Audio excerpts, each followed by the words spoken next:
قال النبي صلى الله عليه وسلم: لا تطروني كما أطرت النصارى ابن مريم، فإنما أنا عبده فقولوا عبد الله ورسوله. رواه البخاري. قال النبي صلى الله عليه وسلم: يدخل فقراء المؤمنين الجنة قبل الأغنياء بنصف يوم 500 عام. صحيح ابن ماجه.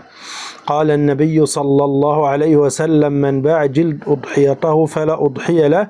الحديث صحيح عند الجامع. قال النبي صلى الله عليه وسلم: يكون في آخر هذه الأمة خزف ومسخ وقذف. قلت: يا رسول الله أنهلك وفينا الصالحون؟ قال: نعم، إذا ظهر الخبث. صحيح الترمذي. قال النبي صلى الله عليه وسلم: الوالد أوسط أبواب الجنة، فإن شئت فحافظ على الباب أو ضيع. صحيح البخاري. قال النبي صلى الله عليه وسلم: إن الله لا يرضى عن العبد أن يأكل الأكلة فيحمده عليها أو يشرب الشرب فيحمده عليها. صحيح مسلم. قال النبي صلى الله عليه وسلم: الساعي على الأرملة والمسكين كالمجاهد في سبيل الله أو كالذي يصوم النهار ويقوم الليل. صحيح البخاري. قال النبي صلى الله عليه وسلم: من أنفق نفقة في سبيل الله كتبت له ب700 ضعف. رواه الترمذي. قال النبي صلى الله عليه وسلم: يقتل ابن مريم الدجال بباب لد. صحيح الترمذي. عن أم المؤمنين عائشة قالت: كان النبي صلى الله عليه وسلم إذا أراد أن ينام وهو جنب غسل فرجه وتوضأ للصلاة. صحيح البخاري. قال النبي صلى الله عليه وسلم: الدجال أعور العين اليسرى جفل الشعر معه جنة ونار، فناره جنة وجنته نار. صحيح مسلم. قال صلى الله عليه وسلم: إذا وجدت المرأة في المنام ما يجد الرجل فلتغتسل. صحيح الجامع.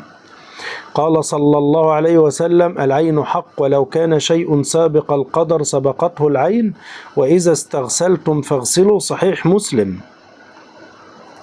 قال النبي صلى الله عليه وسلم: إن للمؤمن في الجنة لخيمة من لؤلؤة واحدة مجوفة طولها 60 ميل، للمؤمن فيها أهلون يطوف عليهم المؤمن فلا يرى بعضهم بعض. صحيح مسلم.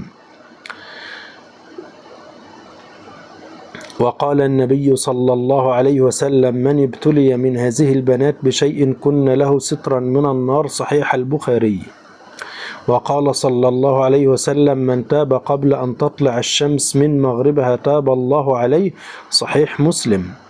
قال النبي صلى الله عليه وسلم: إن أول ما ينتن من الإنسان بطنه، فمن استطاع ألا يأكل طيبا فليفعل. صحيح. في الحديث صحيح عند الإمام البخاري. وقال النبي صلى الله عليه وسلم: إن الدجال ممسوح العين عليه ظفرة غليظة مكتوب بين عينيه كافر يقرأها كل مؤمن كاتب وغير كاتب. صحيح مسلم.